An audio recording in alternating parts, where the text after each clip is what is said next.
Personal nga gibisita nila veteran broadcast journalist ug KMJS host Jessica Soho kauban ang mga Sparkle Stars nga sila Sania Lopez ug Miguel Tan Felix ang Sugbo aron i-promote ang KMJS Gabi ng Lagim the Movie. Ini ang report ni Orchid Slapingkaw. Gikalipay sa mga Cebuano, dihang personal nilang nahimamat ang host sa multi-awarded news magazine program nga Kapuso Mo Jessica Soho. Gilibot ni Jessica Soho ang usa ka dakong mall sa Cebu aron makiglamano ug makig-selfie sa mga fans. Game na usab ang Sparkle Stars nga sila si Miguel Tan Felix, kinsa nagdala sa papel nga Mark, usa ka OFW nga seaman, ug si Sania Lopez, kinsa nagdala sa papel nga Delilah sa Berbalang.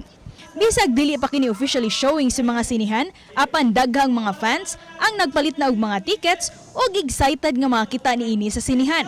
Sigurado nga full packed ang mga sinihan alang sa pag-abli niini sunod semana, hilabi na nga personal kining gi-endorso sa mga paboritong Kapuso Stars.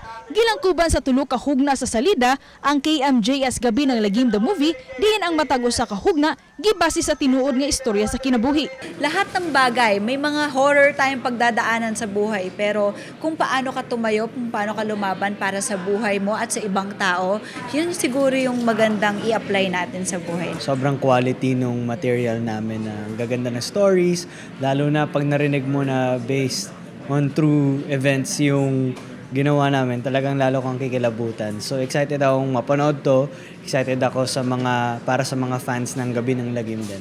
Proud ug excited usab ang host nga makitaan sa mga Pilipino ang salida sa mga sinihan karong November 26. Biro nyo ho, dati sa TV kami napapanood for our Gabi ng Lagim Halloween special.